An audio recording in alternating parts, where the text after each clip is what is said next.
जब मृत्यु का समय सन्निकट आया तो पिता ने अपने एकमात्र पुत्र धनपाल को बुलाकर कहा कि बेटा, मेरे पास धन संपत्ति नहीं है कि मैं तुम्हें विरासत में दूं, पर मैंने जीवन भर सच्चाई और प्रामाणिकता से काम किया है, तो मैं तुम्हें आशीर्वाद देता हूं कि तुम जीवन में बहुत सुखी रहोगे और धूल को भी हाथ लगाओगे तो वह सोना बन जाएगी।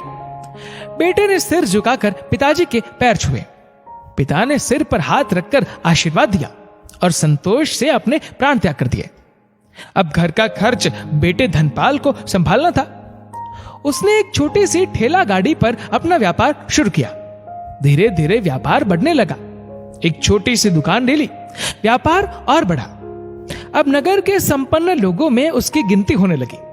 उसको विश्वास था कि यह सब मेरे पिता के आशीर्वाद का ही फल है, क्योंकि उन्होंने जीवन में दुख उठाया पर कभी धैर्य नहीं छोड़ा, श्रद्धा नहीं छोड़ी, प्रामाणिकता नहीं छोड़ी। इसलिए उनकी वाणी में बल था और उनके आशीर्वाद फलीभूत हुए और मैं सुखी हुआ। उसके मुंह से बार बार ये बात निकलती थी।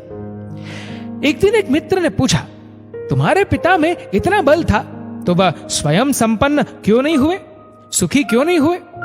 धर्मपाल ने कहा, मैं पिता की ताकत की बात नहीं कर रहा हूं, मैं उनके आशीर्वाद की ताकत की बात कर रहा हूं। इस प्रकार वह बार बार अपने पिता के आशीर्वाद की बात करता तो लोगों ने उसका नाम ही रख दिया बाप का आशीर्वाद। धर्मपाल को इससे बुरा नहीं लगता। वह कहता कि मैं अपने पिता के आशीर्वाद के काबिल निकलूं, यही चाहता हूं। ऐसा करते हुए कई साल बीत गए। वह विदेशों में व्यापार करने लगा। जहां भी व्यापार करता उससे बहुत लाभ होता। एक बार उसके मन में आया कि मुझे लाभ ही लाभ होता है, तो मैं एक बार नुकसान का अनुभव करूं। तो उसने अपने एक मित्र से पूछा कि ऐसा व्यापार बताओ कि जिसमें मुझे नुकसान हो। मित्र को लगा कि इसको अपनी सफलता का और पैसों का घमंड आ गया है। इसका घमंड दूर करने के लिए इसको ऐसा धंधा बताऊं कि इसको नुकसान ही नुकसान हो।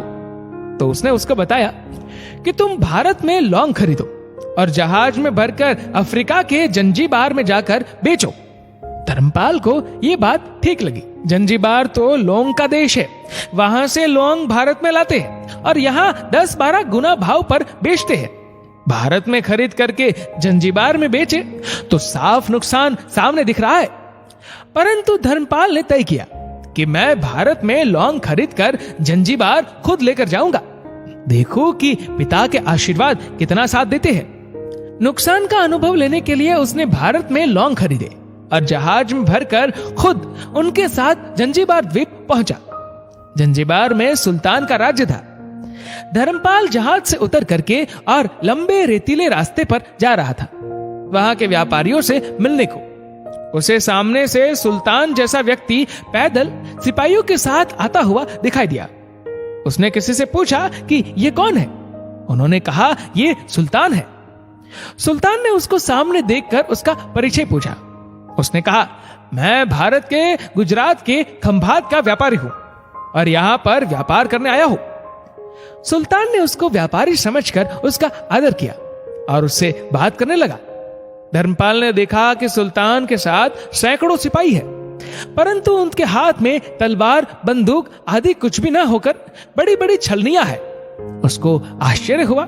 उसने विनम्रता पूर्वक सुल्तान से पूछा, आपके सैनिक इतनी छलनी लेकर के क्यों जा रहे हैं? सुल्तान ने हंसकर कहा, बात यह है कि आज सवेरे मैं समुद्र तट पर घूमने आया था, तब मेरी उंगली में से एक अंगूठी यहां कहीं निकलकर गिर गई।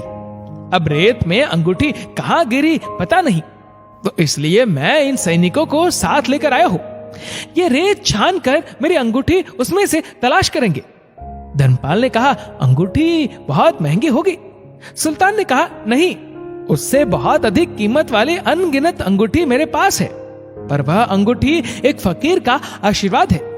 मैं जानता हूं कि मेरी सल्तनत इतनी मजबूत और सुखी उस फकीर के आशीर्वाद से है, इसलिए मेरे मन में उस अंगूठी का मूल्य सल्तनत से भी ज्यादा है। इतना कहकर के सुल्तान ने फिर पूछा, बोलो सेठ, इस बार आप क्या माल लेकर आए हो?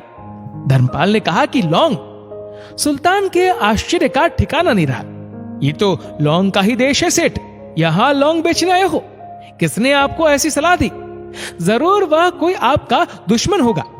यहाँ तो एक पैसे में मुट्ठी भर लौंग मिलते हैं। यहाँ लौंग को कौन खरीदेगा और तुम क्या कमाओगे? धर्मपाल ने कहा, मुझे यही देखना है कि यहाँ भी मुनाफा होता है या नहीं। मेरे पिता के आशीर्वाद से आज तक मैंने जो धंधा किया उसमें मुनाफा ही मुनाफा हुआ। तो अब मैं देखना चाहता हूं कि उनके आशीर्वाद यहां भी फलते हैं या नहीं। सुल्तान ने पूछा, पिता के आशीर्वाद? इसका क्या मतलब? धर्मपाल ने कहा, मेरे पिता सारे जीवन ईमानदारी और प्रामाणिकता से काम करते रहे, परंतु धन नहीं कमा सके। उन्होंने मरते समय मुझे भगवान का नाम लेकर मेरे सिर पर हाथ रखकर आशीर्वाद दिए थे कि तेरे हाथ में धूल भी सोना बन जाएगी। ऐसा बोलते बोलते धर्मपाल नीचे झुका और जमीन की रेत से एक मुट्ठी भरी और सम्राट सुल्तान के सामने मुट्ठी खोलकर उंगलियों के बीच में से रेत नीचे गिराई। तो धर्मपाल और सुल्तान दोनों का आश्चर्य का पार नहीं रहा। उसके हाथ में एक हीरे जड़ित अंगूठी थी। ये वही सुल्तान की गुमी हुई अंगूठी थी। अंगूठी देखकर सुल्तान बहुत प्रसन्न हो गया। बोला, वाह खुदा, आपकी करामात का पार नहीं। आप पिता के आशीर्वाद को सच्चा करते हो। धर्मपाल ने कहा, फकीर के आशीर्वाद को भी वही परमात्मा सच्चा करता है। सुल्तान और खुश हुआ, धर्मपाल को गले लगाया और कहा, मांग सेठ, आज तू जो मांगेगा मैं दूंगा। धर्मपाल ने कहा, आप 100 वर्ष तक जीवित रहो और प्रजा का अच्छी तरह से पालन करो, प्रजा सुखी रहे, इसके अलावा मुझे कुछ नहीं चाहिए। सुल्तान और अधिक प्रसन्न हो गया। उसने कहा, सेठ, तुम्हारा सारा माल मैं आज खरीदता हूं और तुम्हारी मुंह मांगी कीमत दूंगा। इस कहानी से शिक्षा मिलती है कि पिता के आशीर्वाद हो तो दुनिया की कोई ताकत कहीं भी तुम्हें पराजित नहीं होने देगी। पिता और माता की सेवा का फल निश्चित रूप से मिलता है, आशीर्वाद जैसी और कोई संपत्ति नहीं। बालक के मन को जानने वाली माँ और भविष्य को संवारने वाले पिता, यही दुनिया के 2 महान ज्योतिषी हैं। अपने बुजुर्गों का सम्मान करें, यही भगवान की सबसे बड़ी सेवा है। दोस्तों, इस वीडियो को लेकर आपकी क्या राय है नीचे कमेंट करके जरूर बताएगा। और अगर आपको वीडियो अच्छा लगा हो तो वीडियो को लाइक करेगा, शेयर करेगा ज्यादा से ज्यादा लोगों तक। और ऐसे ही और भी इंस्पिरेशनल वीडियोस के लिए सब्सक्राइब करें हमारे यूट्यूब चैनल को और फेसबुक पर फॉलो करें हमारे पेज को। धन्यवाद।